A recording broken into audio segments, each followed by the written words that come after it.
어떻게 아기가 여기에? 아니, 어떻게 된 거야? 구독과 좋아요 부탁드립니다. 여러분은 지금 어디서 이 이야기를 들으시나요? 댓글로 남겨주시면 감사하겠습니다. 45세 박순덕, 미혼이었습니다. 25살 서울 백화점에서 판매직으로 일하던 그녀는 28이 되던 해 어머니가 쓰러지셨다는 전화를 받았습니다. 뇌출중이었어요. 순덕은 그날로 짐을 싸서 제주도 고향 마을로 내려왔습니다. 이후 15년간 중풍으로 누워 계신 어머니를 간병하며 자신의 삶을 통째로 내려놓고 살았습니다. 낮에는 물질을 나가 전복과 소라를 닦고 저녁에는 어머니 곁을 지켰어요. 어머니가 세상을 떠난 뒤 마을 사람들은 순덕에게 말했습니다. 이제 너도 좀 살겠다. 시집이라도 가야지. 하지만 순덕은 어머니와 살던 바닷가 돌담집을 끝내 떠나지 못했습니다. 마루에 놓인 어머니의 낡은 물안경, 벽에 걸린 태왁, 부엌 찬장에 가지런히 정리된 약통들. 아직도 어머니의 숨결이 느껴지는 것 같았어요. 그 모든 것들이 순덕의 발목을 붙잡고 있었습니다. 먹고는 살아야 했기에 순덕은 마을 입구에 작은 해산물 가게를 열었습니다. 테이블 4개가 전부인 간판도 제대로 없는 가게였어요. 아침 일찍 물질을 나가 잡은 해산물로 전복죽을 끓이고 저녁이면 다시 돌담집으로 돌아오는 삶을 반복했습니다. 12월 초 어머니가 세상을 떠난 지 3년째 되는 해였습니다. 오후부터 찬바람이 거세게 불기 시작했습니다. 하얀 파도가 방파제에 부딪혀 하얗게 부서졌어요. 순덕은 평소보다 일찍 가게 문을 닫고 셔터를 내렸습니다. 덜컹거리는 쇠소리가 텅 빈 골목에 울렸습니다. 가게 앞에서 잠시 멈춰 선 순덕은 고개를 들어 바다를 바라보았습니다. 차가운 바람이 뺨을 때렸어요. 깊게 숨을 들이켰습니다. 짠 바다 냄새가 목을 타고 넘어가며 폐속까지 시리게 채워졌습니다. 돌담집으로 돌아온 순덕은 부엌 선반에서 과일과 막걸리를 꺼내 보자기에 쌌습니다. 집 뒤편 언덕 위 어머니 산소로 향하기 위한 준비였어요. 낙엽이 쌓인 산길을 올랐습니다. 발을 디딜 때마다 바스락바스락 소리가 났어요. 3년간 한 달에 한 번씩은 꼭 찾아오던 길이라 발걸음은 흔들리지 않았습니다. 산소 앞에 도착한 순덕은 낙엽 쌓인 봉분 앞을 손으로 쓸어내고 무릎을 꿇었습니다. 차가운 땅이 무릎을 적셨지만 아랑곳하지 않았어요. 보자기를 풀어 과일과 막걸리를 봉분 앞에 놓고 조용히 말했습니다. 어머니 왔습니다. 오늘은 바람이 많이 부네요. 목소리가 떨렸습니다. 잠시 말을 잇지 못한 채 바람 소리만 들렸어요. 머리카락이 바람에 흩날렸습니다. 어머니, 저 잘 지내고 있어요. 가게도 잘 되고 걱정 마세요. 거짓말이었습니다. 가게 장사는 예전만 못했고 혼자 사는 집은 너무 넓고 쓸쓸했어요. 하지만 돌아가신 어머니 앞에서까지 약한 모습을 보일 순 없었습니다. 절을 마치고 내려서려던 순간이었습니다. 바람소리 사이로 낮고 거친 울음소리가 섞여 들어왔어요. 바람인가 싶어 걸음을 멈췄습니다. 귀를 기울였습니다. 그런데 다시 들려오는 분명한 아기 울음소리에 순덕은 온몸이 굳었습니다. 산소에서 몇 걸음 떨어진 바위 아래 낙엽에 반쯤 묻힌 보따리 하나가 보였습니다. 순덕은 황급히 달려갔습니다. 미끄러운 낙엽길에 발이 헛디뎠지만 넘어지지 않으려 몸을 가누며 보따리 앞에 무릎을 꿇었어요. 떨리는 손으로 보따리를 조심스럽게 들춰냈습니다. 얼굴이 파랗게 질린 갓난아기가 작은 입을 벌린 채 기침을 하며 숨을 몰아쉬고 있었습니다. 눈썹과 머리카락에는 낙엽이 하얗게 붙어 있었어요. 작은 손은 파랗게 질려 있었고 입술은 보라빛으로 변해 있었습니다. 아가야, 아가야. 순덕은 보따리를 펼쳤습니다. 그 안에서 무언가 떨어졌어요. 조개 껍데기로 만든 목걸이 하나와 접힌 쪽지 한 장이었습니다. 순덕은 떨리는 손으로 쪽지를 집어 펼쳤습니다. 이 아이를 살려주세요. 짧고 떨리는 글씨였습니다. 마지막 획은 번져 있었어요. 눈물이 묻은 듯 했습니다. 순덕의 손이 순간 떨렸습니다. 주위를 둘러봤어요. 낙엽 쌓인 산길에는 사람의 발자국이 남아 있었습니다. 발자국이 있는 쪽으로 달려갔지만 아무도 없었습니다. 바람은 점점 거세지고 있었습니다. 아기의 숨소리는 점점 가빠지고 있었어요. 작은 가슴이 가쁘게 오르락 내리락 했습니다. 순덕은 고민할 틈도 없이 아기를 품에 꼭 안았습니다. 차가운 몸이 옷 위로도 느껴졌어요. 마치 얼음덩이를 안는 것 같았습니다. 괜찮아, 괜찮아. 이제 괜찮아. 순덕은 자신의 외투를 벗어 아기를 감쌌습니다. 그리고 곧장 산길을 내려가기 시작했어요. 미끄러운 낙엽길을 조심스럽게 걸으면서도 아기를 꼭 감싸 안았습니다. 숨이 차올랐지만 멈출 수 없었습니다. 집에 도착하자마자 순덕은 아궁이에 불을 지폈습니다. 마른 장작을 넣고 성냥으로 불을 붙였어요. 장작이 타 들어가며 타닥타닥 소리를 냈습니다. 붉은 불꽃이 피어오르며 방 안을 데우기 시작했습니다. 젖은 보따리를 벗겨냈습니다. 낙엽과 흙에 젖어 축축한 천이 아기의 연약한 피부에 달라붙어 있었어요. 조심스럽게 떼어내고 마른 이불로 아기를 감쌌습니다. 차가운 작은 몸에 자신의 손을 비비며 체온을 전했습니다. 손바닥으로 작은 발을 감싸고 호호 입김을 불어넣었어요. 괜찮아, 괜찮아. 같은 말을 계속 반복했습니다. 아기에게 하는 말인지 자신에게 하는 말인지 알 수 없었어요. 순덕은 부엌으로 달려가 쌀을 씻었습니다. 물에 쌀을 헹구는 소리가 고요한 밤을 가득 채웠어요. 냄비에 물을 붓고 쌀을 넣어 아주 묽은 미음을 끓이기 시작했습니다. 가스불이 켜지며 파란 불꽃이 냄비 바닥을 핥기 시작했어요. 얼마 지나지 않아 구수한 쌀 냄새가 피어올랐습니다. 미음이 끓는 동안 순덕은 아기를 아궁이 옆에 눕혀두고 작은 이마에 손을 얹었습니다. 여전히 차가웠어요. 이불을 더 덮어주고 아궁이에 장작을 더 넣었습니다. 미음이 다 끓자 불을 끄고 식기를 기다렸습니다. 김이 모락모락 피어오르는 미음을 작은 그릇에 떠서 입으로 불어 식혔어요. 작은 숟가락에 소량을 묻혀 아기의 입술에 살짝 댔습니다. 삼키는지 숨 쉬는지 하나하나 확인하며 조금씩 먹였습니다. 아기의 작은 목구멍이 움직였어요. 어둠이 내려앉았습니다. 창밖으로 파도 소리가 쉼없이 들렸어요. 화요일이었고 폭풍주의보가 내려진 날이었습니다. 마을 보건소는 문을 닫았을 것이고 산길은 이미 통행이 어려웠습니다. 순덕은 밤새 한숨도 자지 못한 채 아기 곁을 지켰어요. 손등으로 아기의 이마를 짚어봤습니다. 뜨거웠습니다. 체온을 재려했지만 체온계가 없었습니다. 숨소리를 듣고 가슴이 오르락 내리락 하는 것을 지켜봤어요. 기침 소리에 온 신경을 곤두세웠습니다.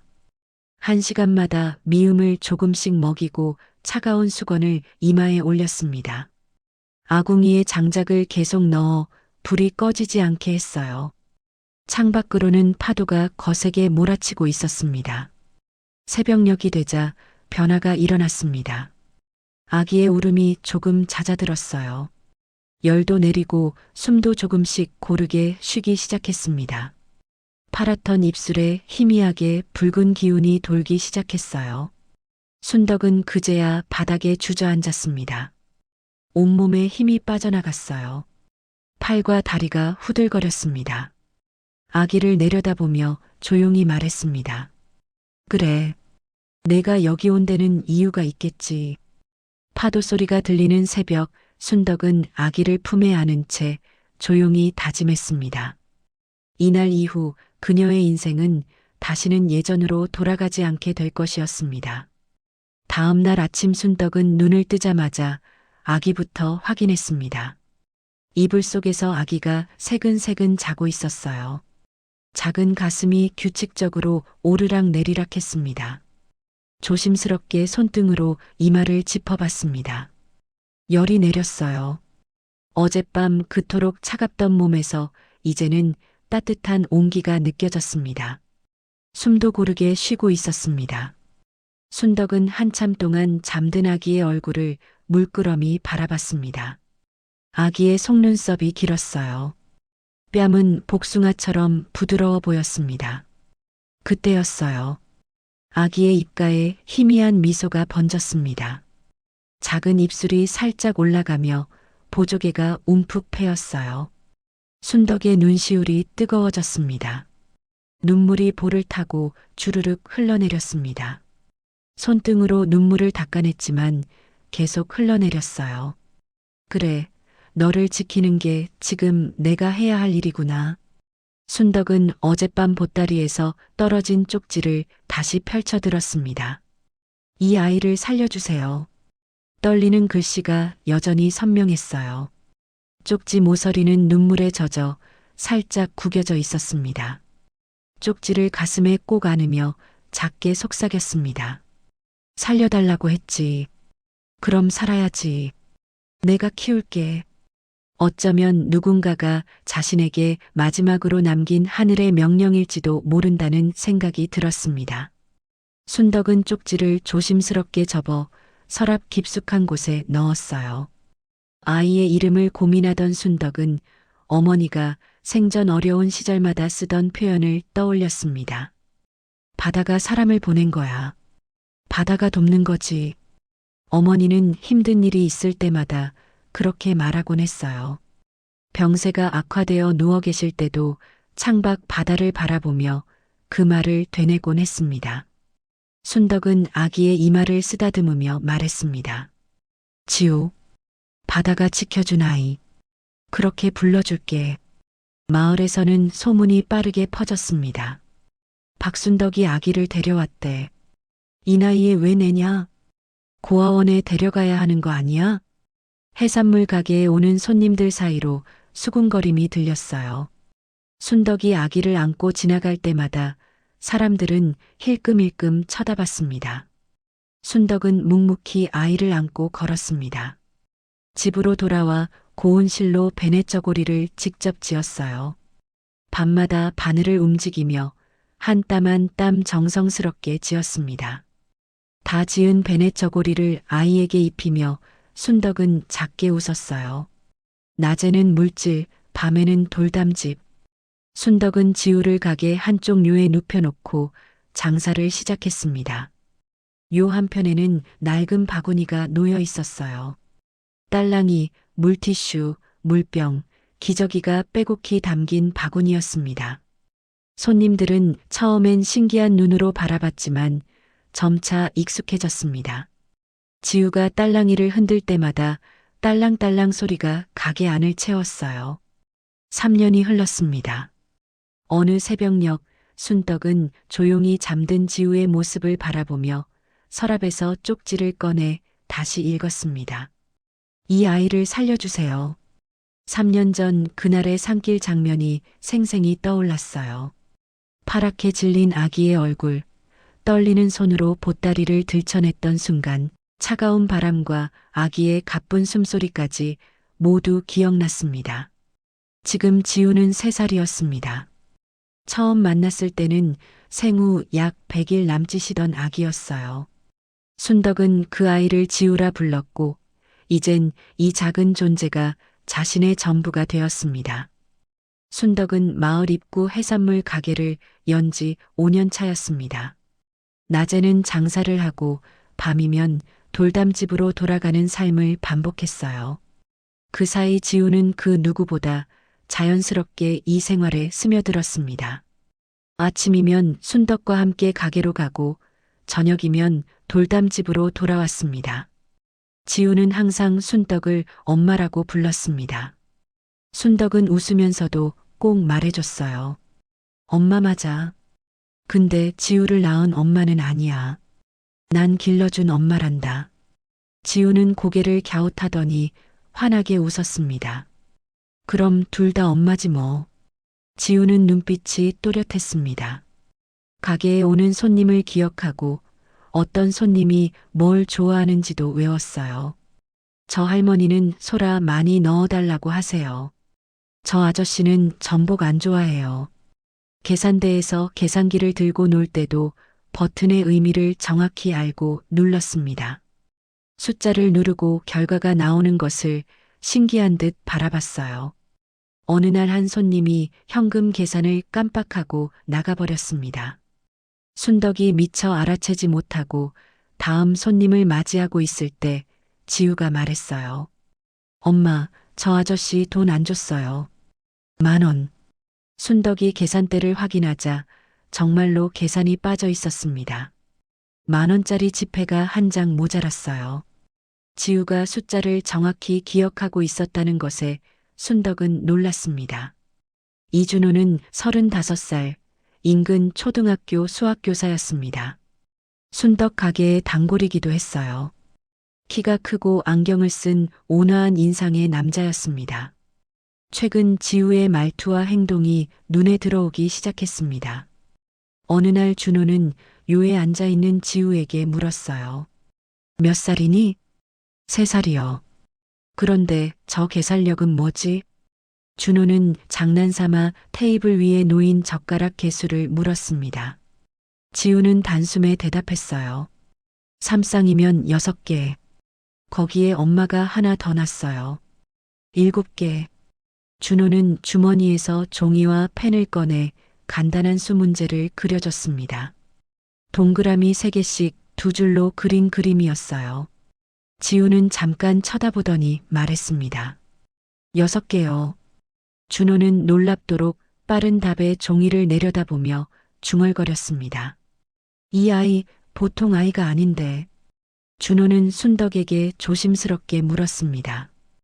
혹시 따로 뭘 가르친 건 아니죠? 순덕은 고개를 저었어요. 맨날 계산기 갖고 놀고 제가 바쁠 땐 손님 수 세는 정도예요.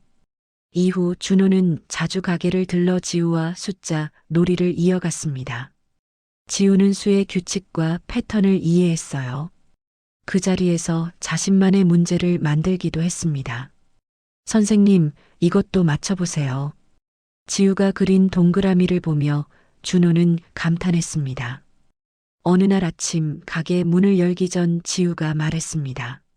엄마, 오늘은 15그릇만 준비해요. 그 이상은 안 팔릴 거예요. 순덕은 웃으며 평소대로 20그릇을 준비했습니다. 그런데 신기하게도 그날 손님이 딱 15명이었어요. 전복죽 한 그릇도 남지 않았습니다. 남은 5그릇은 그대로 냄비에 담겨 있었어요. 순덕은 허탈하게 웃으며 말했습니다. 이게 셈이야? 예지력이야? 가게 손님들은 지우를 귀여워했습니다. 아이고, 이 집 전복죽 맛도 좋고 애도 똑 소리 나네. 이 아이 크면 대단한 사람 될 거야. 가게는 어느새 정과 온기가 오가는 공간이 되어 있었습니다. 지우의 웃음소리가 가게 안을 밝게 채웠어요. 그날 밤 지우는 순덕의 무릎에 기대어 잠이 들었습니다. 순덕은 지우의 머리를 쓰다듬으며 조용히 말했습니다. 지우야, 내가 있어서 내가 살아. 이젠 내 앞날만 잘 열어주면 돼. 창밖으로 파도 소리가 잔잔히 들렸습니다. 돌담집 작은 방에 순덕과 지우의 고른 숨소리만 들렸습니다. 가게 운영 7년 차, 지우는 이제 5살이 되었습니다. 여전히 요에서 가게를 오가는 사람들을 구경하고 손님들과 인사도 잘 나눴어요. 안녕하세요. 지우의 밝은 목소리가 가게 안을 채웠습니다. 작은 손을 흔들며 웃는 모습에 손님들은 절로 미소를 지었어요. 어느 날 순덕의 가게 건너편에 큼지막한 간판이 걸렸습니다. 오션뷰 해산물 레스토랑이라는 푸른 글씨가 눈에 확 들어왔어요. 공사 소음이 일주일 내내 이어졌습니다. 드르륵 드르륵 전동 드릴 소리, 쾅쾅 망치질 소리가 골목을 가득 채웠습니다. 순덕은 건너편을 바라보며 불안한 마음에 입술을 꽉 깨물었어요. 가게가 문을 열자 인테리어는 현대식이었습니다. 반짝이는 스테인리스 주방, 깨끗한 흰색 타일, LED 조명이 밝게 빛났어요. 유리문에는 오픈 기념 할인 현수막이 크게 붙어 있었습니다. 가격은 순떡 가게보다 2,000원이 쌌어요. 젊은 손님들이 하나둘 프랜차이즈로 발길을 돌리기 시작했습니다. 기존 단골들도 점점 줄어들었습니다. 한번 가봐야지. 요새 유행하는 곳이래. 손님들의 수군거림이 들렸어요. 순덕의 가게는 점심시간인데도 손님이 두세 명밖에 없는 날도 있었어요. 텅 빈 테이블을 바라보며 순덕은 깊은 한숨을 쉬었습니다. 준비한 전복죽이 그대로 남아 식어갔어요. 맛이 나빠진 것도 아닌데 뭐가 문제일까? 지우는 유에 앉아 가게를 멍하니 바라봤습니다. 작은 눈동자가 이리저리 움직이며 건너편 레스토랑을 관찰했어요. 손님들이 들어가는 모습, 나오는 모습을 유심히 지켜봤습니다. 며칠 동안 지우는 건너편 가게를 계속 관찰했습니다. 손님들이 들어갈 때는 기대에 찬 표정이었어요. 하지만 나올 때는 뭔가 아쉬운 듯한 얼굴이었습니다. 어떤 손님은 입맛을 다시며 고개를 갸웃거렸어요. 어떤 손님은 물을 벌컥벌컥 마시며 나왔습니다. 지우는 그런 장면들을 조용히 지켜봤어요. 어느 날 저녁 돌담집에서 순덕이 성게미역국을 끓여줬습니다. 싱싱한 성게를 넣고 시원한 미역국을 끓인 것이었어요. 주황빛 성게알이 국물 위에 동동 떠 있었습니다. 지우는 한 입 먹고 눈을 동그랗게 떴습니다. 차갑고 시원한 국물이 목을 타고 넘어갔어요. 엄마, 이거 진짜 맛있어. 밖에서 파는 거랑 완전 달라. 순덕은 웃으며 지우의 머리를 쓰다듬었습니다. 우리 지우가 잘 먹네. 다음 날 지우는 가게 요에 앉아 한참을 생각하더니 말했습니다. 엄마, 건너편은 전복죽이잖아요. 근데 나올 때 사람들 표정이 별로예요. 순덕이 고개를 갸웃하며 물었어요. 왜 그런 것 같아? 전복은 느끼하잖아요. 그럼 우리는 반대로 하면 어때요? 지우의 눈이 반짝였습니다. 어젯밤에 먹은 성게미역국이요. 시원하고 개운한 거. 엄마 가게에서 팔면 안 돼요? 순덕은 놀란 표정으로 지우를 바라봤습니다. 5살 아이의 입에서 나온 말이라고는 믿기지 않았어요. 그건 우리 둘이 먹으려고 만든 거지. 장사엔 안 맞아. 지우는 고개를 저었습니다. 작은 주먹을 불끈 쥐며 말했어요. 아니에요. 사람들이 이 맛 좋아할 것 같아요. 여름엔 시원한 게 최고예요. 전복죽은 느끼하니까. 그날 밤 순덕은 잠을 이루지 못했습니다. 천장을 바라보며 지우의 말을 곱씹었어요. 고민 끝에 순덕은 여름 한정 메뉴로 성게미역국을 내놓기로 했습니다. 메뉴판 한켠에 작게 지우 추천 메뉴라고 적었어요. 빨간 매직으로 또박또박 쓴 글씨였습니다. 지우는 그 글씨를 보며 환하게 웃었습니다. 처음 일주일은 반응이 없었습니다. 손님들은 여전히 건너편 프랜차이즈로 향했어요. 순덕은 준비한 성게미역국을 그대로 버리는 날이 많았습니다. 성게도 미역도 모두 버려야 했어요. 지우는 그런 엄마의 뒷모습을 안타깝게 바라봤습니다. 작은 어깨가 축 처졌어요. 그런데 열흘쯤 지났을 때였습니다. 한 젊은 여자 손님이 성게미역국을 주문했어요. 첫 입을 먹더니 눈이 휘둥그레졌습니다. 이거 완전 시원해요. 그녀는 휴대폰을 꺼내 사진을 찍기 시작했어요. 찰칵찰칵 셔터 소리가 가게 안에 올렸습니다. 그날 저녁 그 손님이 블로그에 성게미역국 사진을 올렸습니다. 프랜차이즈 말고 여길 가야 한다는 제목이었어요. 사진 속 국은 먹음직스러웠습니다. 주황빛 성게알, 푸른 미역, 동동 떠 있는 얼음. 글에는 이렇게 적혀 있었습니다. 느끼한 전복죽은 이제 그만. 진짜 시원한 맛은 여기 있어요. 댓글이 하나둘 달리기 시작했어요. 여기 어디예요? 주소 알려주세요. 저도 가보고 싶어요. 이틀 뒤부터 손님이 몰려들기 시작했습니다. 리뷰가 퍼지자 젊은 손님들이 다시 순덕의 가게로 몰려들었습니다. 점심시간이면 자리가 없어 밖에서 기다리는 사람도 생겼어요. 순덕은 정신없이 국을 끓였습니다. 손이 쉴 틈이 없었어요. 땀이 이마를 타고 흘러내렸지만 순덕은 행복한 표정이었습니다. 성게미역국은 상큼한 성게알 고명, 쫄깃한 미역, 엄마표 시원한 육수에 얼음이 동동 떠 있었어요. 프랜차이즈와는 정반대의 집밥 감성이었습니다. 손님들은 한 입 먹고 감탄했어요. 이거 진짜 시원하다. 집에서 먹는 맛 같아요. 요즘 이런 맛 찾기 힘든데. 가게는 다시 활기를 되찾았습니다. 테이블마다 사람들이 앉아 국을 먹었어요. 웃음소리와 대화소리가 가게를 가득 채웠습니다. 딸랑딸랑 문 여는 소리가 끊이지 않았어요. 어느 날 준호가 가게에 들러 지우와 놀다가 중학생 수준의 수학 문제를 종이에 그려줬습니다. 분수 계산 문제였어요. 23, 16? 지우는 잠시 종이를 쳐다보더니 작은 손가락으로 공기 중에 뭔가를 그리며 말했습니다. 56이에요. 준호는 입이 떡 벌어졌습니다. 풀이 과정까지 설명하는 지우를 보며 멍하니 종이를 바라봤어요. 손에 쥔 펜이 덜덜 떨렸습니다. 5살이 어떻게 이걸 이해하지? 준호가 돌아간 밤 순떡은 가게 뒤에서 설거지를 하며 혼잣말처럼 중얼거렸습니다. 찬물에 손이 시렸지만 멈추지 않았어요. 나는 아무것도 못 가르쳐 줬는데 너 혼자 이렇게 커버렸네. 돌담집에 돌아온 순떡은 아궁이에 장작을 더 넣으며 지우의 등을 토닥였습니다.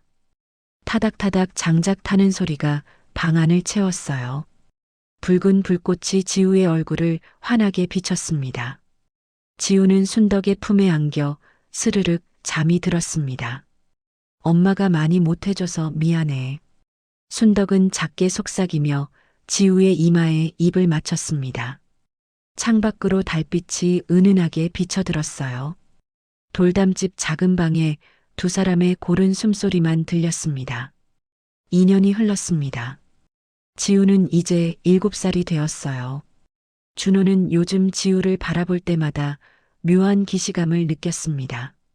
처음엔 그저 똑똑한 아이라고만 생각했어요. 하지만 시간이 지날수록 위화감이 커졌습니다. 아이의 눈빛, 말투, 왼손으로 글씨를 쓰는 습관, 심지어 웃을 때 입꼬리가 올라가는 모양까지 누군가와 겹쳐 보였어요. 어느 날 준호는 지우에게 고난도 수학 도형 문제를 종이에 그려줬습니다. 초등학교 5학년 수준의 문제였어요. 삼각형 3개가 겹쳐진 복잡한 도형이었습니다. 지우는 잠시 종이를 들여다보더니 작은 손가락으로 선을 따라가며 설명하기 시작했어요. 여기 이 각도는 60도고요. 이쪽은 30도예요. 그럼 남은 건 90도니까 직각삼각형이에요. 준호는 입이 떡 벌어졌습니다. 설명 방식까지 논리적이고 체계적이었어요. 단순히 답을 아는 것이 아니라 풀이 과정을 완벽하게 이해하고 있었습니다. 준호는 말없이 지우의 얼굴을 다시 바라봤습니다. 이마가 반듯했습니다.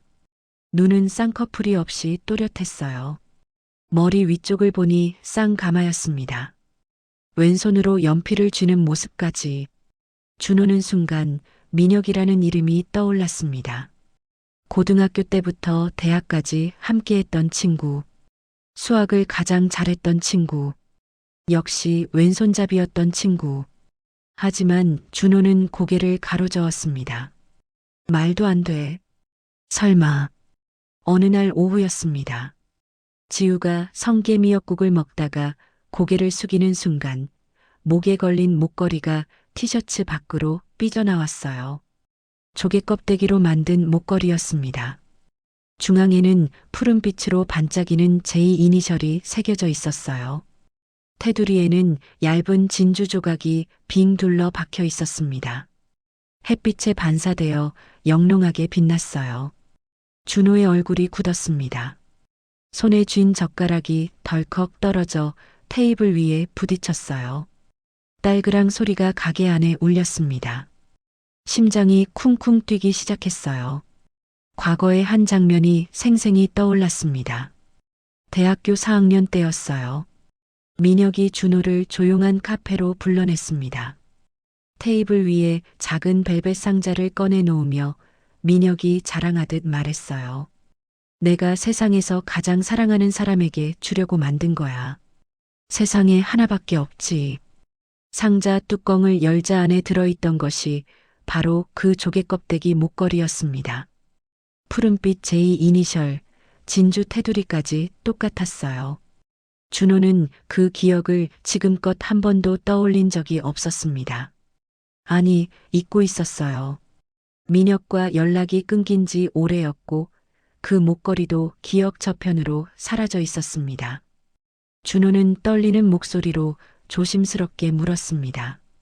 지우야, 이 목걸이는 어디서 났어? 지우는 고개를 갸웃하며 목걸이를 손으로 만지작거렸어요. 조개 껍데기 모양을 따라 작은 손가락이 움직였습니다.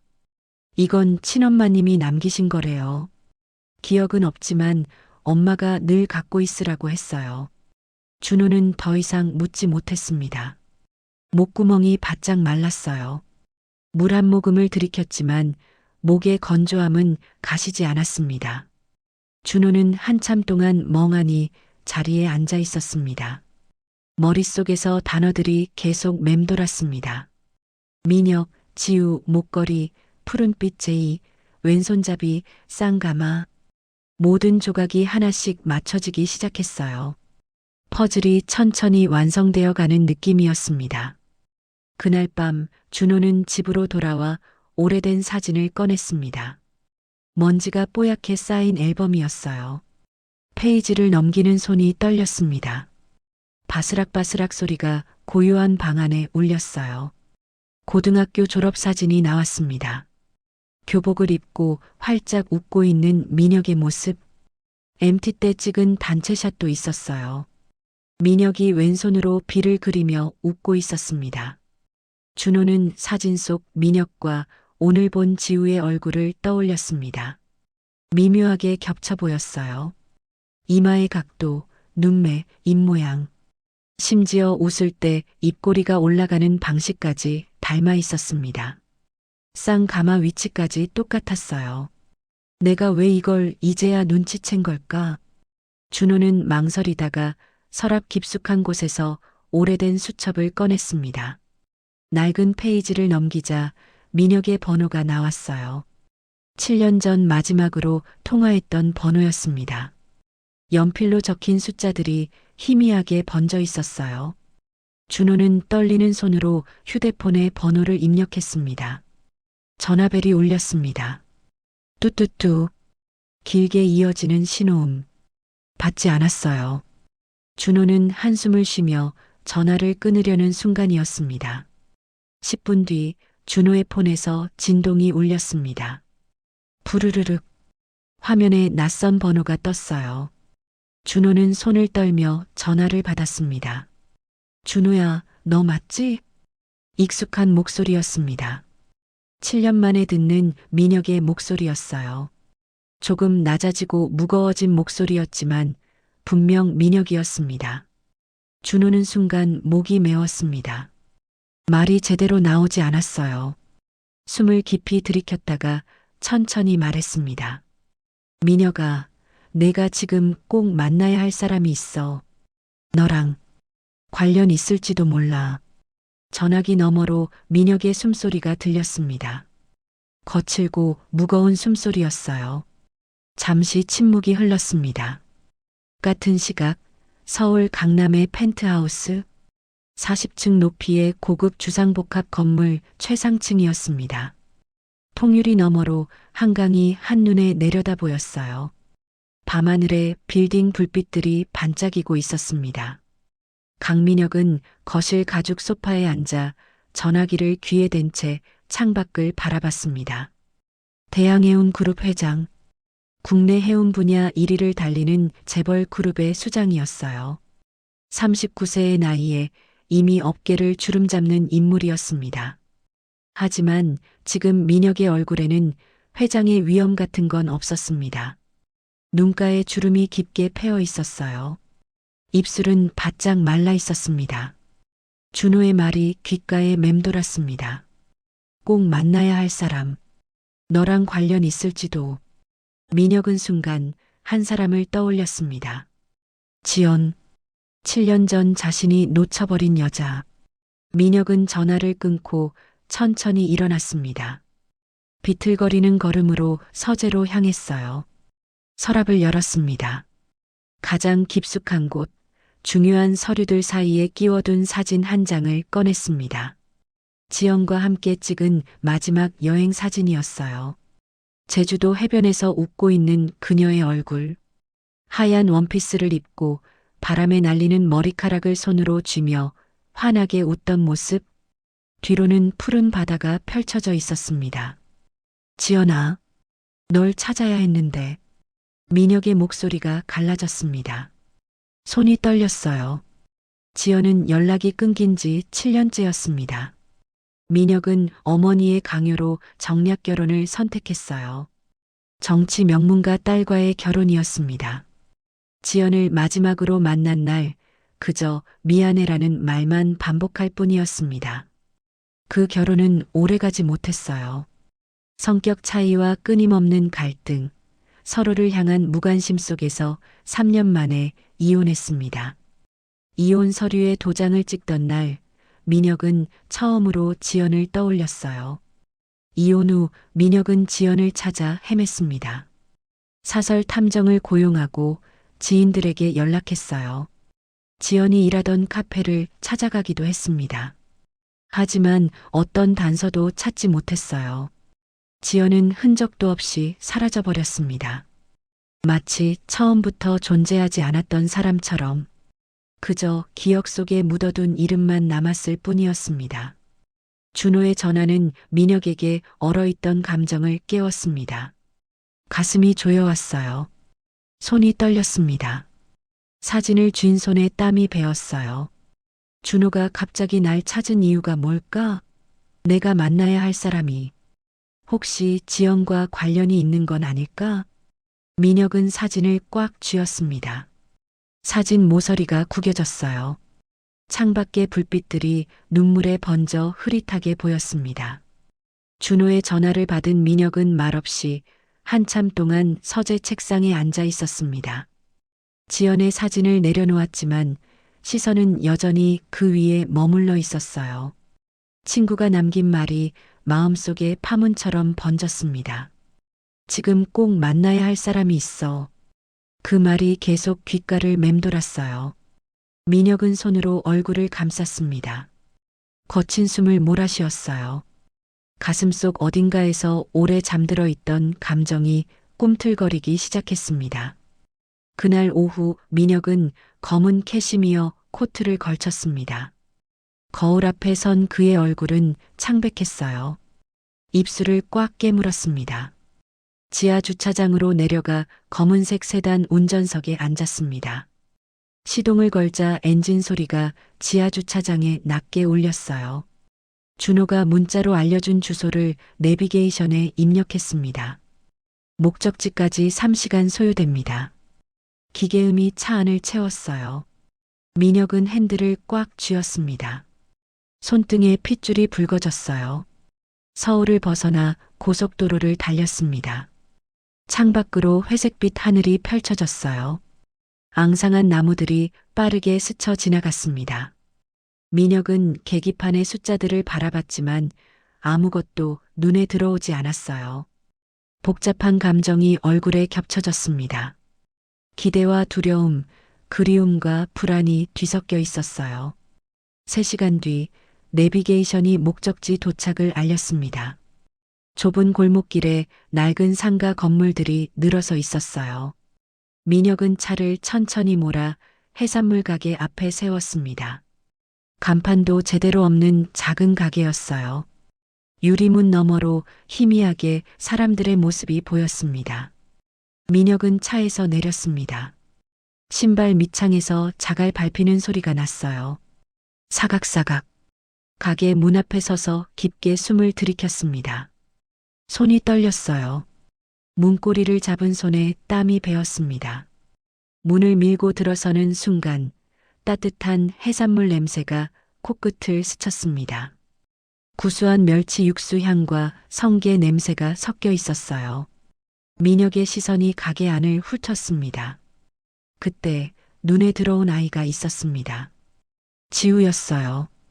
요에 앉아 장난감 블록을 맞추며 놀고 있던 아이가 문 여는 소리에 고개를 들었습니다.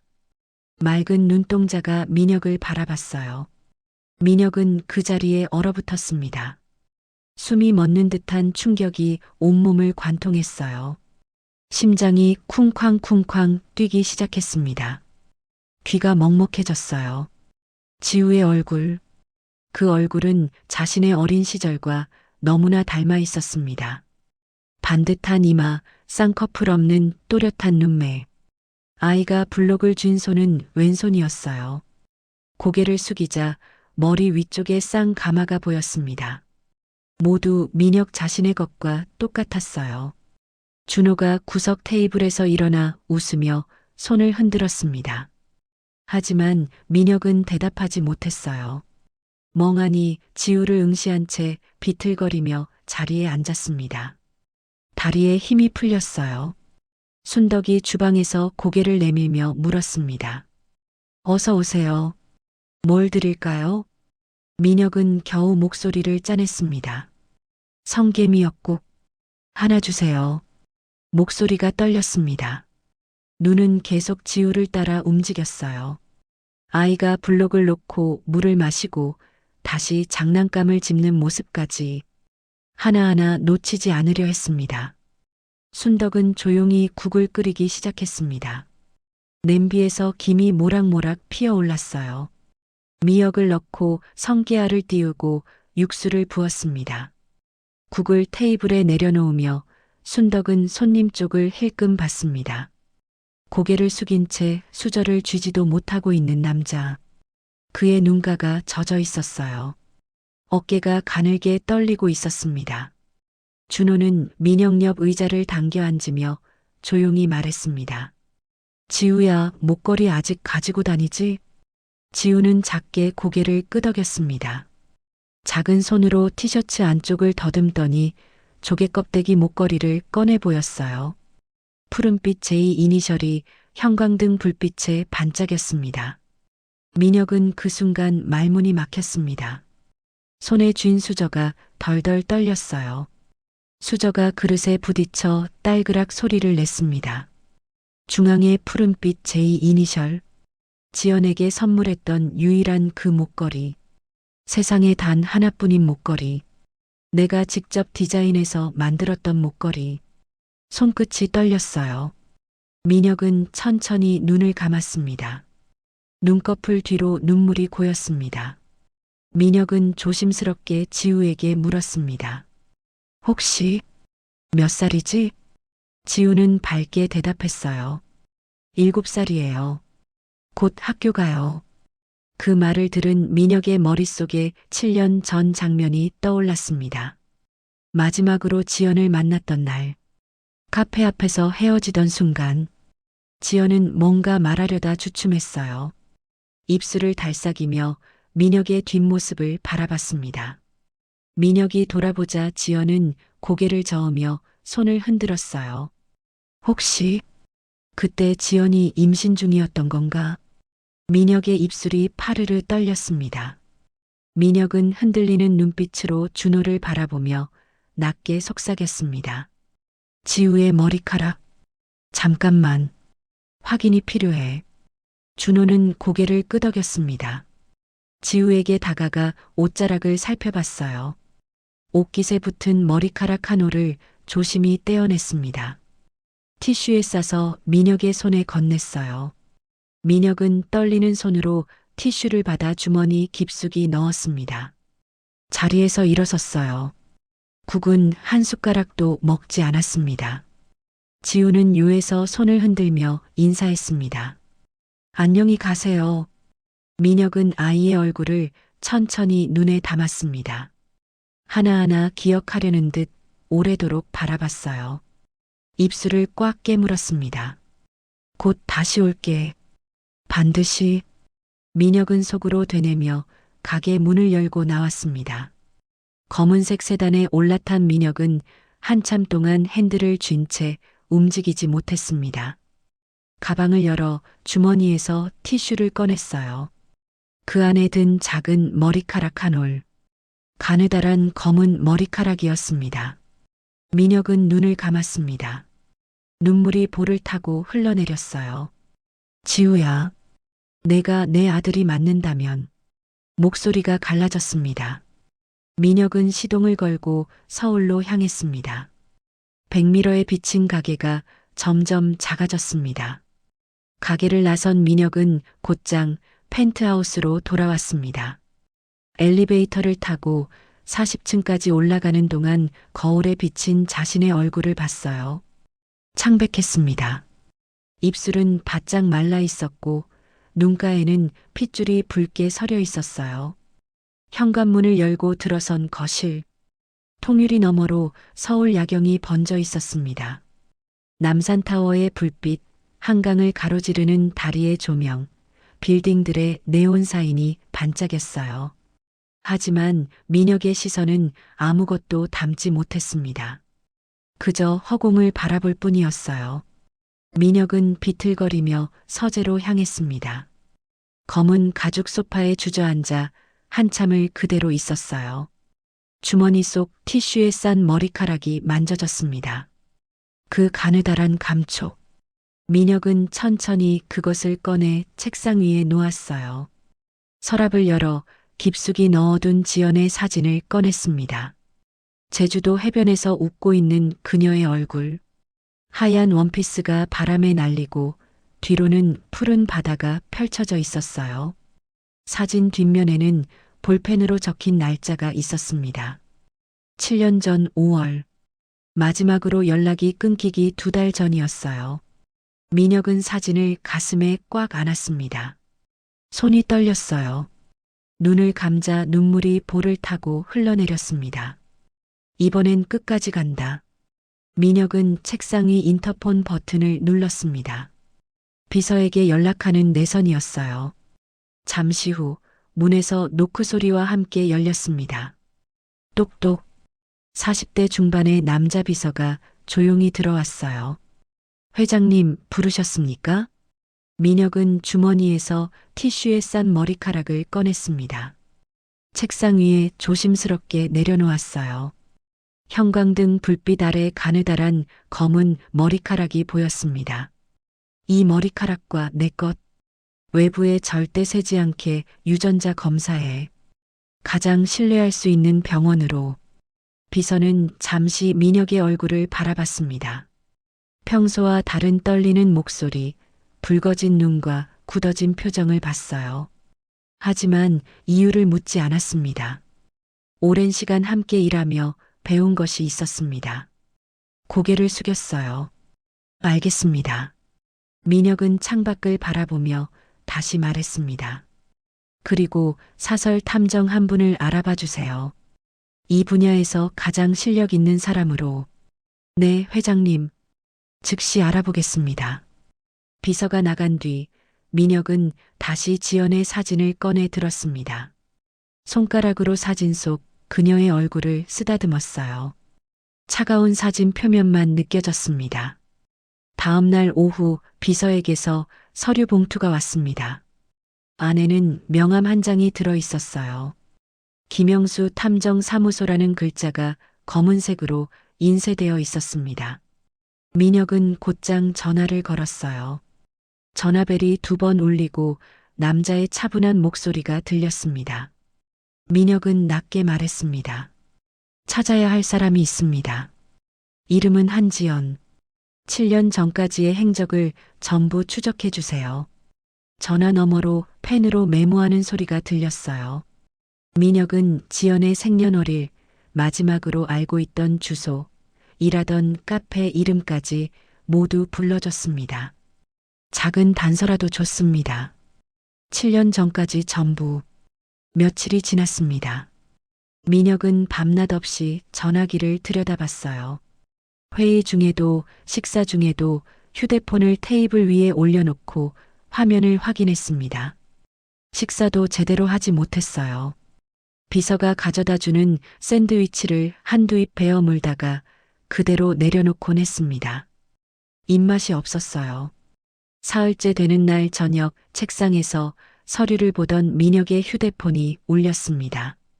부르르륵. 김 탐정의 이름이 화면에 떴어요. 회장님, 지연 씨의 친구 한 명을 찾았습니다. 민혁은 책상에서 벌떡 일어났습니다. 서류가 바닥에 흩어졌어요. 탐정이 말을 이었습니다. 지연의 고등학교 동창이었던 여자를 찾았다고 했어요. 7년 전 지연과 마지막까지 연락했던 사람이라고 했습니다. 민혁은 곧장 그 친구의 연락처를 받아 직접 전화를 걸었어요. 전화벨이 길게 울렸습니다. 뚜뚜뚜. 6번째 신호음이 끝날 무렵 여자의 목소리가 들렸습니다. 조심스럽고 떨리는 목소리였어요. 여보세요. 민혁은 자신을 소개하며 지연의 행방을 물었습니다. 지연이가 어떻게 된 건지 아십니까? 전화 너머로 한숨 쉬는 소리가 들렸어요. 잠시 침묵이 흘렀습니다. 여자는 천천히 말하기 시작했습니다. 지연이 7년 전 12월 초 외할머니 기일에 산소를 다녀온다며 집을 나섰다고 했어요. 그날은 바람이 많이 불었다고 했습니다. 전화로 지연아, 내가 만약 무슨 일 생기면 이라고 말을 꺼내다 말았다고 했습니다. 민혁의 손이 떨렸습니다. 전화기를 쥔 손에 땀이 배었어요. 여자의 목소리가 잠시 끊겼습니다. 흐느끼는 소리가 들렸어요. 코를 훌쩍이는 소리, 티슈로 눈물을 닦는 소리가 전화기 너머로 전해졌습니다. 그날 밤 돌아오지 않았어요. 다음 날 아침 경찰서에서 연락이 왔어요. 민혁은 숨을 삼켰습니다. 목구멍이 바짝 말랐어요. 교통사고였어요. 제주도 산길 도로에서 바람이 거세서 넘어진 지연이를 차가 그대로.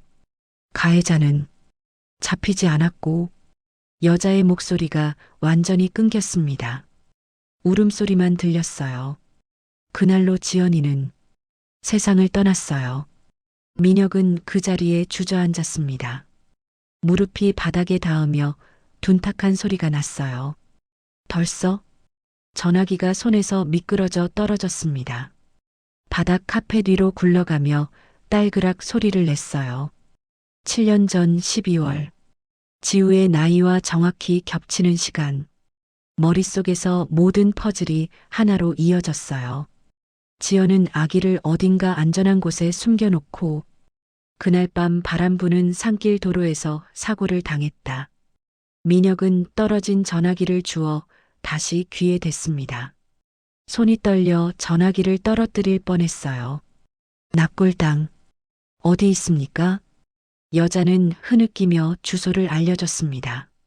민혁은 메모지를 꺼내 빠르게 적었어요. 손이 떨려 글씨가 삐뚤어졌습니다. 잉크가 번졌어요. 전화를 끄는 민혁은 한참 동안 그 자리에 앉아 있었습니다. 창밖으로 해가 지고 있었어요. 붉은 노을이 하늘을 물들였습니다. 빌딩들의 유리창이 석양빛에 반짝였어요. 그날 밤 민혁은 직접 차를 몰아 납골당으로 향했습니다. 내비게이션에 주소를 입력하고 시동을 걸었어요. 고속도로를 달리는 동안 눈물이 계속 흘러내렸습니다.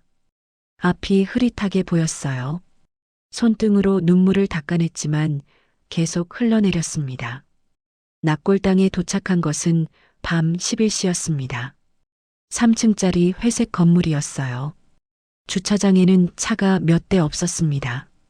건물은 조용했어요. 형광등 불빛만 희미하게 복도를 비추고 있었습니다. 민혁은 1층 관리실로 향했습니다.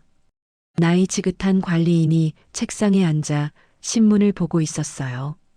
민혁이 지연의 이름을 말하자 관리인은 낡은 장부를 펼쳤습니다. 바스락바스락 종이 넘기는 소리가 났어요. 손가락으로 이름을 따라가며 찾더니 고개를 끄덕였습니다. 3층 동쪽 벽면입니다. 민혁은 계단을 올라갔습니다. 발소리가 텅 빈 건물에 울렸어요. 타박타박 3층에 도착해 동쪽으로 향했습니다. 하얀 대리석 벽에 작은 위패들이 줄지어 있었어요. 지연의 이름이 새겨진 작은 위패를 찾았습니다. 사진도 함께 붙어 있었어요. 환하게 웃고 있는 지연의 얼굴. 민혁이 알던 그 얼굴 그대로였습니다. 웃을 때 눈이 초승달처럼 휘어지던 모습. 입가에 작은 보조개가 패이던 모습. 민혁은 그 앞에서 무릎을 꿇었습니다. 차가운 대리석 바닥이 무릎에 닿았어요. 냉기가 바지를 뚫고 올라왔습니다. 손으로 바닥을 짚었어요. 처음으로 소리내어 울었습니다. 미안해. 지켜주지 못해서 내 옆에 있어야 했는데. 말 한마디 한마디가 늦게 도착한 후회처럼 쏟아졌습니다. 목이 메어 제대로 말이 나오지 않았어요. 어깨가 들썩였습니다. 눈물이 바닥에 뚝뚝 떨어졌어요. 지연아, 정말 미안해. 너와 아이를 혼자 두고 미안해. 복도는 고요했습니다. 민혁의 흐느끼는 소리만 울렸어요. 그때 주머니에서 휴대폰 진동이 울렸습니다. 부르르륵. 비서의 이름이 화면에 떴어요. 민혁은 떨리는 손으로 전화를 받았습니다. 비서는 조심스러운 목소리로 말했습니다. 유전자 검사 결과가 나왔다고 했습니다. 민혁은 지연의 위패를 바라보며 작게 속삭였습니다. 지연아, 지우와 다시 올게. 꼭 데리고 올게. 민혁은 일어섰습니다. 무릎에 묻은 먼지를 털어냈어요. 위패에 깊게 절을 했습니다. 한 번, 두 번, 고개를 숙인 채 한참을 그대로 있었습니다. 납골당을 나와 차에 올랐습니다. 내비게이션에 병원 주소를 입력했어요. 목적지까지 30분 소요됩니다. 기계음이 차 안을 채웠습니다. 민혁은 핸들을 꽉 쥐었어요. 심장이 쿵쾅쿵쾅 뛰었습니다. 밤 늦은 시간이었지만 병원은 불이 켜져 있었습니다. 응급실 입구에 앰뷸런스가 서 있었어요. 민혁은 주차장에 차를 세우고 본관 건물로 향했습니다. 진단검사의학과는 3층이었습니다. 엘리베이터를 타고 올라가는 동안 거울에 비친 자신의 모습을 봤어요. 눈은 충혈되어 있었고 얼굴은 핏기 하나 없이 창백했습니다. 복도 끝 대기실에 비서가 서 있었습니다. 민혁을 보자 고개를 숙였어요. 진료실 문을 노크하고 열어줬습니다.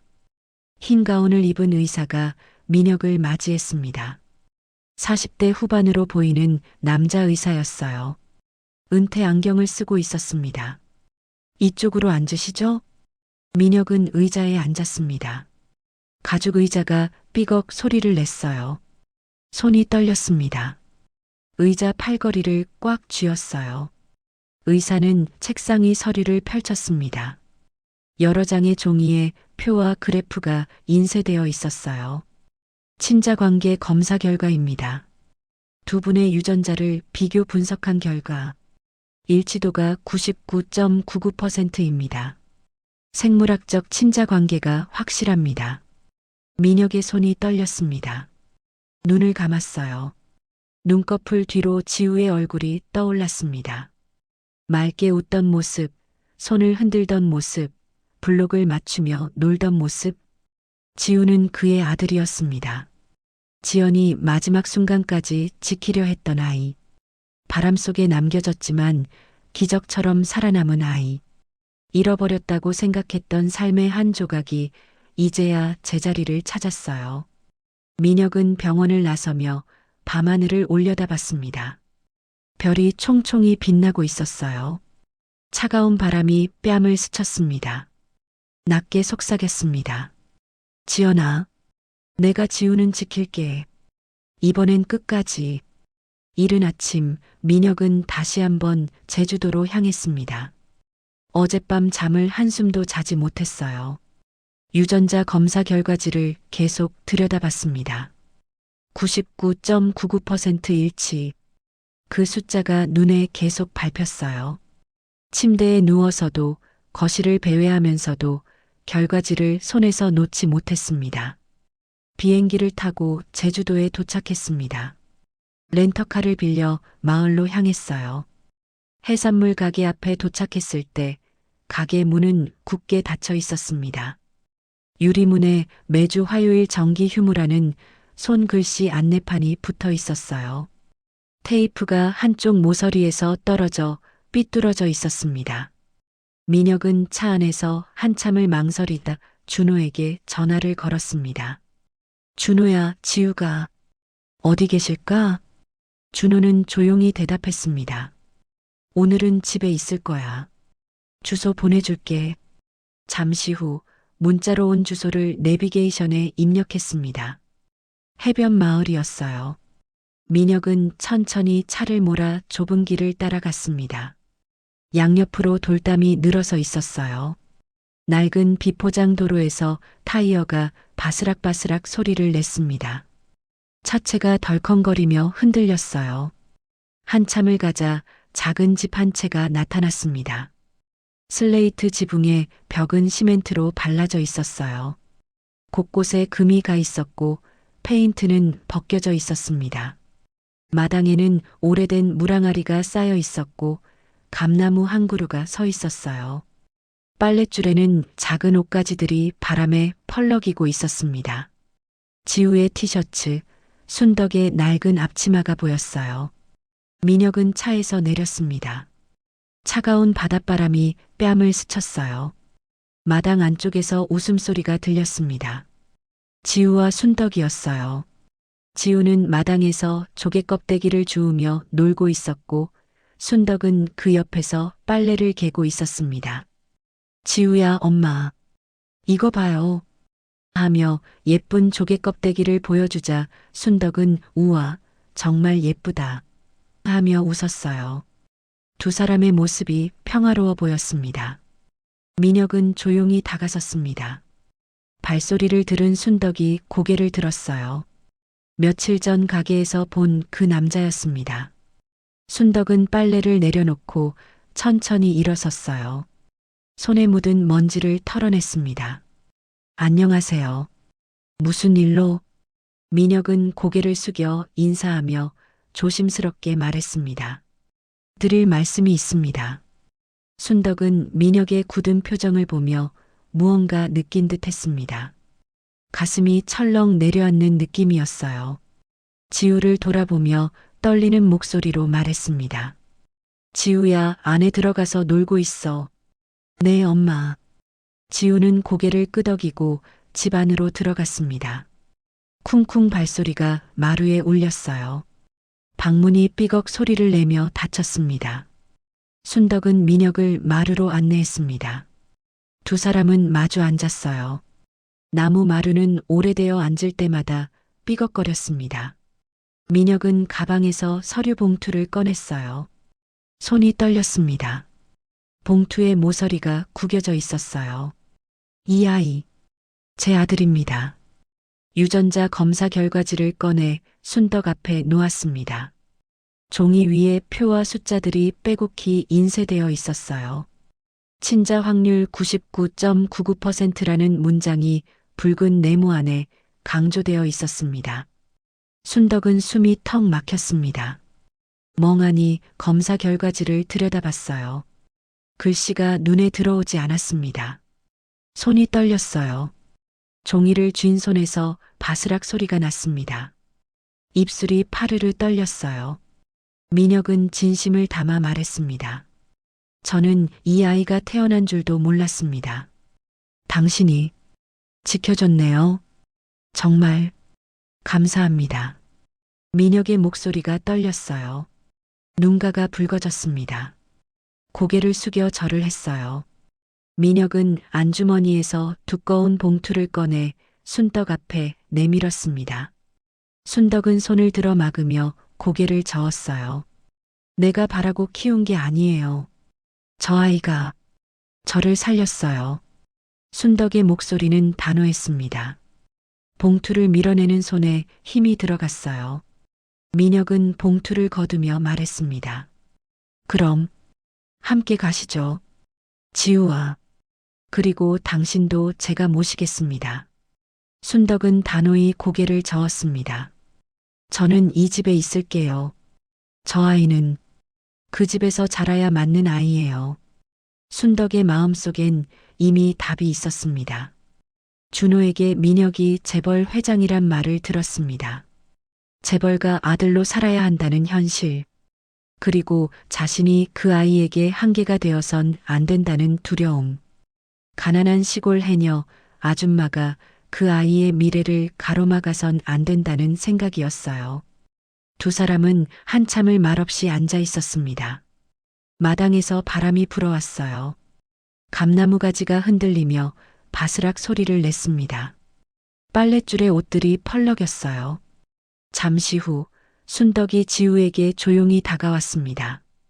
지우를 무릎에 앉히고 작은 손을 꽉 쥐었어요. 순덕의 손이 떨렸습니다. 조심스럽게 말했어요. 지우야, 오늘 오신 분, 너의 진짜 아빠야. 방문 뒤에서 듣고 있던 민혁은 입을 손으로 틀어막았습니다. 조용히 눈물을 흘렸어요.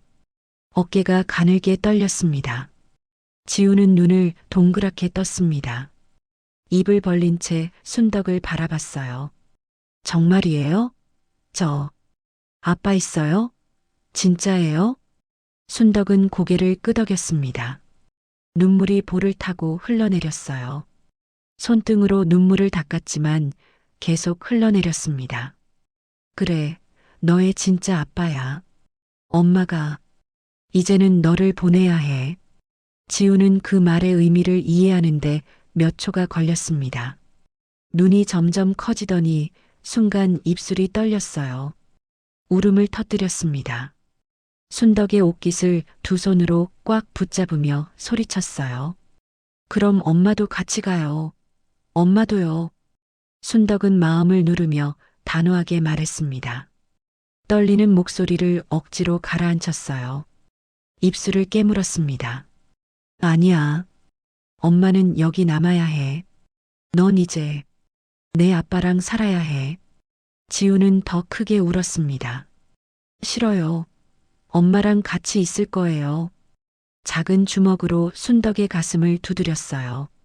순덕은 그 작은 주먹을 받으며 눈물을 흘렸습니다. 순덕은 지우의 얼굴을 두 손으로 감싸 안았습니다. 눈물 범벅이 된 얼굴을 꽉 끌어안았어요. 귓가에 떨리는 목소리로 속삭였습니다. 너무 빨리 어른이 되면 안 돼. 알았지? 엄마 생각나면 언제든 전화해. 엄마는 여기 있을 거야. 늘 여기 있을게. 지우는 순덕의 품에서 계속 울었습니다. 엄마, 엄마 같은 말을 반복했어요. 순덕도 지우를 안은 채 흐느꼈습니다. 어깨가 들썩였어요. 두 사람의 울음소리가 작은 방을 가득 채웠습니다. 벽시계의 째깍째깍 소리만 그 사이를 메웠어요. 밤은 깊어갔습니다. 지우는 순덕의 품에 안긴 채 울다 지쳐 잠들었어요. 순덕은 지우를 이불에 눕히고 한참을 바라봤습니다. 작은 얼굴을 쓰다듬었어요. 눈물 자국이 뺨에 남아 있었습니다. 다음 날 아침 민혁은 지우를 데리고 서울로 올라갔습니다. 검은색 고급 SUV가 돌담집 앞에 섰어요. 순덕은 마당에서 지우의 작은 가방을 챙겨줬습니다. 옷가지 몇 벌과 장난감 한두 개가 들어 있었어요. 손수 뜬 파란색 목도리도 넣어줬습니다. 지우는 차에 오르면서도 계속 뒤를 돌아봤어요. 엄마, 창문에 손을 대고 소리쳤습니다. 순덕은 마당에 서서 손을 흔들었어요. 눈물이 볼을 타고 흘러내렸지만 억지로 웃었습니다. 잘 가, 지우야. 건강하게. 잘 지내. 차가 천천히 움직이기 시작했습니다. 지우는 뒷유리에 얼굴을 바짝 붙이고 손을 흔들었어요. 엄마, 엄마.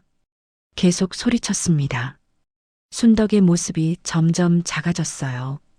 작은 점이 되어 사라질 때까지 지우는 창밖을 바라봤습니다. 차 뒷좌석에 앉은 지우는 창밖을 보며 작게 중얼거렸습니다. 눈물로 범벅이 된 얼굴로 말했어요.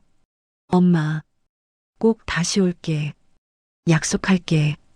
펜트하우스에 도착한 지우는 모든 것이 낯설었습니다. 높은 천장, 넓은 거실, 반짝이는 대리석 바닥. 샹들리에가 천장에 매달려 영롱하게 빛났어요. 민혁은 말없이 아들의 손을 잡고 집안을 소개했습니다. 지우의 방도 보여줬어요. 킹사이즈 침대와 책상, 장난감으로 가득한 선반이 있었습니다. 하지만 지우는 침대 모서리에 조그맣게 앉아 무릎을 껴안고 있었어요. 그날부터 지우는 매일 저녁 순덕과 영상 통화를 했습니다. 화면 속 순덕은 돌담집 부엌에서 웃으며 손을 흔들었어요. 밥 잘 먹었어? 오늘은 뭐 했어? 지우는 화면을 보며 눈물을 흘렸습니다. 엄마, 보고 싶어요. 작게 속삭였어요. 시간이 흘렀습니다. 지우는 12살이 되었어요. 명문 사립 초등학교에서 지우는 조용하고 차분한 성격으로 지냈습니다. 쉬는 시간에도 혼자 책을 읽거나 창밖을 바라보곤 했어요. 친구들은 지우를 말수적은 아이라고 생각했습니다. 하지만 수학 시간만 되면 달랐습니다. 지우의 눈빛이 달라졌어요. 교사가 칠판에 복잡한 문제를 쓰면 지우는 책상에 엎드려 빠르게 풀이를 시작했습니다. 연필이 종이 위를 사각사각 달리는 소리만 들렸어요. 어느 날 담임 교사가 지우를 전국 수학 경시 대회에 추천했습니다. 대회 당일 지우는 검은색 정장을 입고 시험장에 들어갔어요. 200명이 넘는 학생들이 앉아 있었습니다. 문제지가 배부되었어요. 바스락 소리가 시험장을 가득 채웠습니다. 지우는 문제를 하나씩 풀어나갔습니다. 손끝이 차가웠지만 연필을 쥔 손은 떨리지 않았어요. 시험이 끝나고 한 달 뒤 결과가 발표되었습니다. 1등, 지우였어요. 언론이 떠들썩해졌습니다. 재벌과 천재소년 제2의 천재 수학자라는 제목이 신문 일면을 장식했어요. 방송국에서 인터뷰 요청이 쏟아졌습니다. 촬영날 스튜디오 조명이 환하게 켜졌습니다. 지우는 의자에 앉아 카메라를 바라봤어요. 기자가 질문했습니다. 1등 하셨는데 소감이 어떠세요? 지우는 잠시 생각하다가 조용히 대답했습니다. 저를 키워주신 분께 감사드리고 싶어요. 그분이 아니었다면 저는 없었을 겁니다. 기자가 다시 물었습니다. 어머니 말씀인가요? 지우는 말없이 고개만 끄덕였습니다. 눈가가 살짝 붉어졌어요. 그날 밤 지우는 펜트하우스 자기 방에서 영상 통화를 걸었습니다. 화면에 순덕의 얼굴이 나타났어요. 돌담집 부엌이었습니다. 뒤로 낡은 찬장과 가스레인지가 보였어요. 순덕은 조용히 웃으며 말했습니다. 대단하다, 우리 지우. 하지만 너무 앞서가지 말고 내 속도를 지켜. 지우는 화면을 보며 눈물을 참았습니다. 마음은 엄마랑 함께 있어요. 늘 그랬어요. 시간이 더 흘렀습니다. 지우는 18세가 되었어요. 어느 겨울날 저녁 지우의 이메일에 한 통의 메일이 도착했습니다. 발신자는 하버드 대학교였어요. 제목은 컨그레처레이션즈 축하합니다였습니다. 지우는 떨리는 손으로 메일을 열었어요. 수학과 수석 입학, 전액 장학생. 지우는 화면을 한참 바라봤습니다. 눈물이 흘러내렸어요. 다음 날 언론은 또 한 번 들썩였습니다. 재벌 2세 하버드 수석 입학, 대양해운 그룹 후계자 주목이라는 기사가 쏟아졌어요. 입학 확정 메일을 받은 날 밤, 지우는 민혁을 찾아갔습니다. 서재에서 서류를 보고 있던 민혁이 고개를 들었어요. 아버지, 오늘 잠깐 다녀와도 될까요? 민혁은 지우의 눈빛을 보며 알았습니다. 고개를 끄덕였어요. 경호원과 함께 가거라. 지우는 검은색 세단에 올랐습니다. 경호원이 운전대를 잡았어요. 차는 서울을 벗어나 제주도 비행기에 올랐습니다. 제주도 작은 마을에 도착한 것은 밤 9시였습니다. 순덕의 집 마당에는 불이 켜져 있었어요. 순덕은 장독대를 정리하고 있었습니다. 뚜껑을 닦는 소리가 조용한 마당에 울렸어요. 사랑문이 열리는 소리에 순덕이 고개를 들었습니다. 그대로 얼어붙었어요. 키가 훌쩍 큰 지우가 서 있었습니다. 정장을 입은 모습이 어른처럼 보였어요. 지우는 조용히 다가와 안주머니에서 봉투를 꺼냈습니다. 입학 허가서를 꺼내 순덕에게 내밀었어요. 종이가 달빛에 하얗게 빛났습니다. 엄마, 약속 지켰어요. 조금만 더 배우고 꼭 데리러 올게요. 순덕은 입학 허가서를 보며 손이 떨렸습니다. 하버드 대학교 수석 입학. 글자들이 눈에 들어왔어요. 지우를 꽉 끌어안았습니다. 이것만으로도 엄마는 충분하다. 하지만 목소리가 떨렸어요. 기다릴게. 하루도 안 빠지고 기다릴게. 지우는 그 자리에서 돌아서지 못했습니다. 마루에 올라가 주저앉았어요. 순덕이 보관하고 있던 어릴 적 사진첩을 꺼냈습니다. 가게 요에서 찍은 사진, 돌담집 마당에서 찍은 사진, 3살, 5살, 7살 지우의 모습이 담겨 있었어요. 밤이 깊어갔습니다. 두 사람은 부엌에 나란히 앉았어요. 지우가 냄비에 물을 올리고 미역을 삶기 시작했습니다. 김이 모락모락 피어올랐어요. 성게를 넣고 육수를 부었습니다. 얼음을 동동 띄웠어요. 성게 미역국이었습니다. 지우가 처음으로 만든 국이었어요. 순덕은 한 숟가락 먹고 눈을 감았습니다. 미소가 번졌어요. 이 맛, 기억하고 있었구나. 지우는 고개를 끄덕였습니다. 엄마가 만들어주신 맛, 잊을 수가 없어요. 다음 날 아침, 동이 트기 시작했습니다. 지우는 마당에 섰어요. 순덕은 대문 밖까지 따라 나왔습니다. 지우가 뒤돌아보며 말했어요. 다녀올게요. 그리고 다시 올게요. 순덕은 웃으며 대답했습니다. 잘 다녀와. 엄마는 여기 있을게. 눈빛엔 아쉬움도 자랑스러움도 엄마의 사랑도 모두 담겨 있었어요. 손을 흔들었습니다. 검은 세단이 천천히 움직이기 시작했습니다. 지우는 뒷유리에 손을 대고 계속 뒤를 돌아봤어요. 순덕의 모습이 점점 작아졌습니다. 작은 점이 되어 사라질 때까지 지우는 손을 흔들었어요. 순덕은 그 자리에 서서 끝까지 차를 배웅했습니다. 차가 완전히 사라진 뒤에도 한참을 그 자리에 서 있었어요. 발끝에 작은 동백꽃 한 송이가 떨어져 있었습니다.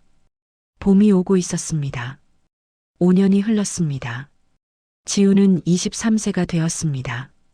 하버드 수학과 졸업을 앞두고 있었어요. 그날 밤 지우는 민혁에게 영상 통화를 걸었습니다. 화면에 서재에 앉은 민혁의 모습이 나타났어요. 머리에 흰머리가 많이 섞여 있었습니다. 두 사람은 한참 진로에 대해 이야기를 나눴습니다. 민혁은 조심스럽게 말했어요. 내가 하고 싶은 걸 해도 좋지만 내 손으로 이 회사를 바꿔보는 건 어떠냐? 지우는 며칠 밤을 고민했습니다. 마침내 결심했습니다. 민혁에게 다시 전화를 걸었어요. 아빠, 제가 해볼게요. 아래서부터 24세 지우는 대양해운 그룹에 입사했습니다. 평사원 신분으로 입사해 조용히 일했어요. 회사 동료들은 지우가 회장의 아들인지 몰랐습니다. 4년이 흘렀습니다. 지우는 28세가 되었습니다. 어느 월요일 아침 대양해운 그룹 본사 대강당에 전 직원이 모였습니다. 임원 인사 발표가 있는 날이었어요. 민혁이 단상에 올라 마이크를 잡았습니다. 신임 해외사업부문 총괄 전무를 발표하겠습니다. 한지우 전무입니다. 강당이 술렁거렸습니다. 지우가 단상으로 걸어 나왔어요. 검은 정장을 입은 모습이 의젓했습니다. 직원들은 박수를 치면서도 수군거렸어요. 저 사람이 회장님 아들이었어? 몰랐는데. 그날 오후 지우는 조용히 회사를 빠져나왔습니다. 운전기사 없이 혼자 SUV를 몰았어요. 내비게이션에 익숙한 주소를 입력했습니다. 제주도 마을. 해질 무렵 지우는 옛날 그 해산물 가게 앞에 도착했습니다. 간판은 여전히 낡았어요. 페인트가 벗겨져 있었습니다. 유리문 너머로 순덕의 모습이 보였어요. 앞치마를 두른 채 국을 끓이고 있었습니다. 땀이 이마에 맺혀 있었어요. 지우는 차에서 내려 천천히 가게 문을 열었습니다. 딸랑딸랑 문 여는 소리가 났어요. 순덕이 고개를 들었습니다. 순간 국자를 떨어뜨렸어요. 딸그랑 소리가 바닥에 울렸습니다. 입이 떡 벌어졌어요. 지우, 정말 지우니? 앞치마를 만지작거리며 중얼거렸습니다. 눈을 비볐어요. 믿기지 않는다는 표정이었습니다. 지우는 조용히 다가갔습니다. 순덕 앞에 섰어요. 키가 훨씬 커져 있었습니다. 어깨도 넓어졌어요. 엄마, 이번엔 제 힘으로 모시러 왔어요. 거절하셔도 그냥 데려갈 겁니다. 순덕은 한참 동안 아무 말이 없었습니다. 손끝을 가만히 모은 채 서 있었어요. 눈시울만 붉어졌습니다. 눈물이 볼을 타고 흘러내렸어요. 마침내 고개를 끄덕이며 떨리는 목소리로 말했습니다. 그래. 이제 그만 서로 그리워하자. 두 사람은 뜨거운 눈물 속에 다시 껴안았습니다. 순덕의 어깨가 들썩였어요. 지우도 눈물을 흘렸습니다. 가게 안에 두 사람의 흐느끼는 소리만 들렸어요. 그날 저녁 또 한 대의 차가 가게 앞에 섰습니다. 검은색 세단이었어요. 민혁이 차에서 내렸습니다.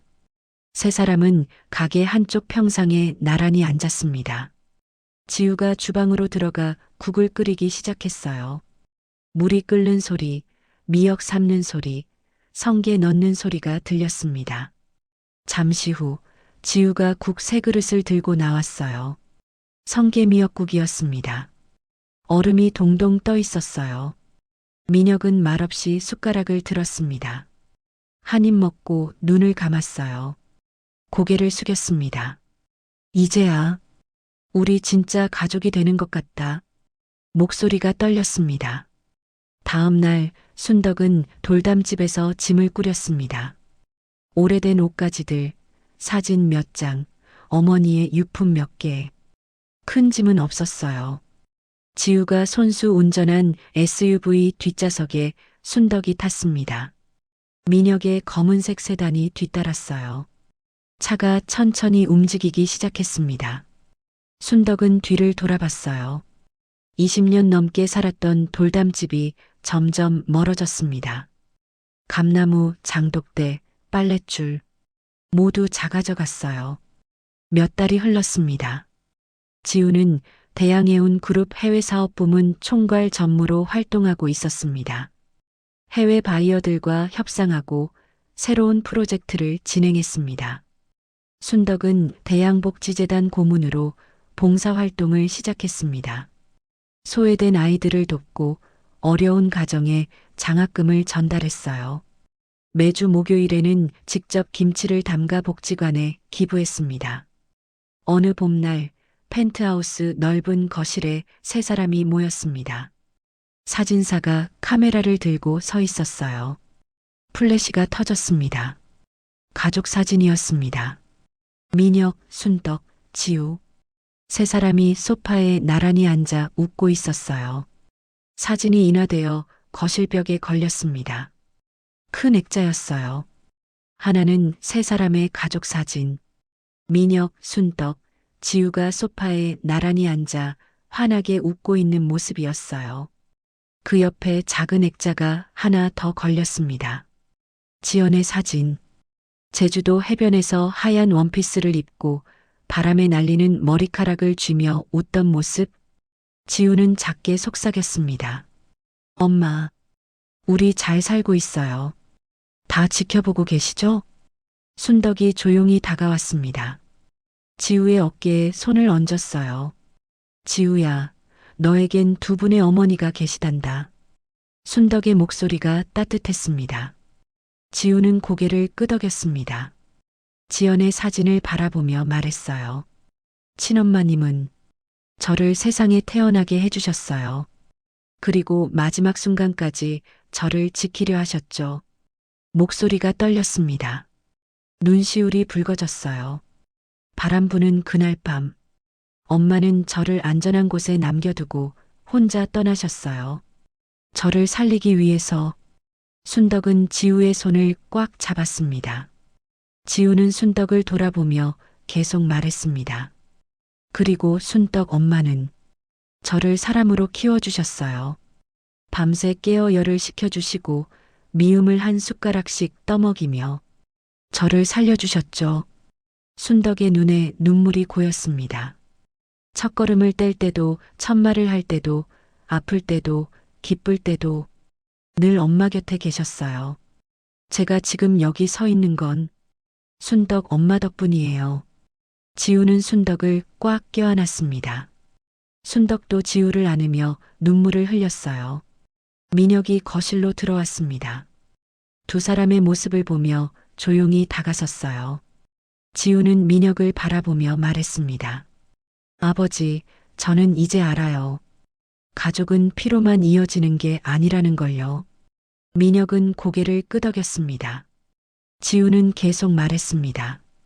저를 낳아주신 친엄마님도, 저를 키워주신 순덕 엄마도 두 분 모두 제 진짜 어머니예요. 한 분은 제게 생명을 주셨고 한 분은 제게 삶을 주셨어요. 순덕이 작게 흐느꼈습니다. 민혁도 눈시울이 붉어졌어요. 두 분의 사랑이 없었다면 지금의 저는 없었을 거예요. 그래서 저는 두 분 모두를 엄마라고 부를 거예요. 평생. 지우는 지연의 사진 앞에 무릎을 꿇었습니다. 작은 목소리로 말했어요. 친엄마님, 저 잘 자랐어요. 엄마가 마지막까지 지켜주신 이 생명 헛되이 쓰지 않을게요. 엄마의 사랑 평생 기억할게요. 그리고 순덕을 돌아보며 말했습니다. 순덕 엄마, 엄마가 주신 사랑으로 저는 여기까지 왔어요. 이제 제가 엄마를 지킬 차례예요. 평생 함께 할게요. 순덕은 지우를 다시 끌어안았습니다. 두 사람은 한참을 그렇게 서 있었어요. 민혁이 두 사람에게 다가와 함께 안았습니다. 세 사람은 거실 한가운데서 서로를 꽉 껴안았어요. 벽에 걸린 두 개의 액자. 하나는 웃고 있는 세 사람의 현재, 하나는 영원히 기억될 지연의 사랑. 창밖으로 봄바람이 불어왔습니다. 동백꽃 꽃잎이 하나 더 떨어졌어요. 바닥에 떨어진 두 개의 꽃잎이 나란히 놓여 있었습니다. 마치 두 어머니의 사랑처럼. 지우는 작게 중얼거렸습니다. 세상에는 두 종류의 엄마가 있어요. 날 낳아주신 엄마와 날 키워주신 엄마. 그리고 저는 두 분 모두에게 사랑받은 행복한 아들이에요. 그날 저녁 세 사람은 식탁에 둘러앉았습니다. 순덕이 직접 끓인 성게미역국이 김을 피우며 놓여 있었어요. 민혁이 숟가락을 들며 말했습니다.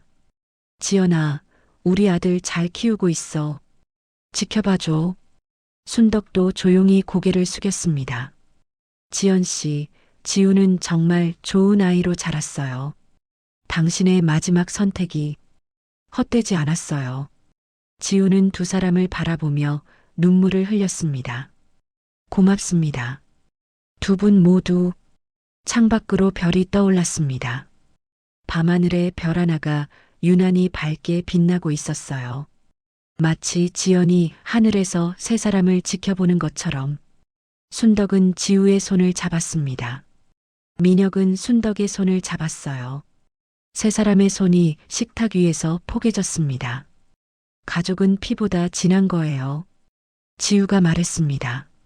함께한 시간, 나눈 사랑, 흘린 눈물. 그것이 진짜 가족을 만드는 거죠. 순덕이 웃으며 대답했습니다. 그래, 우리 지우. 넌 두 어머니의 사랑을 모두 받은 복 많은 아이야. 민혁도 고개를 끄덕였습니다. 지연이 내게 생명을 주었고 순덕 씨가 내게 사랑을 가르쳐 줬어. 그리고 이제 우리는 진짜 가족이야. 세 사람은 따뜻한 국을 함께 먹었습니다. 웃음소리가 거실을 가득 채웠어요. 벽에 걸린 지연의 사진도 환하게 웃고 있는 것 같았습니다. 바다가 보낸 기적. 그것은 단순히 아이가 살아남은 기적이 아니었습니다. 두 어머니의 사랑이 만나 하나의 가족을 이룬 기적이었어요. 낳아준 어머니의 희생과 길러준 어머니의 헌신. 두 개의 사랑이 한 아이를 완성했습니다. 그리고 그 아이는 이제 어른이 되어 두 어머니 모두를 기억하며 살아갈 것입니다. 평생. 오늘의 이야기가 마음에 닿으셨다면 구독과 좋아요로 함께 해주세요. 여러분께도 두 분의 어머니가 계시나요? 낳아주신 분, 키워주신 분, 혹은 한 분이 두 역할을 모두 하셨을 수도 있겠죠.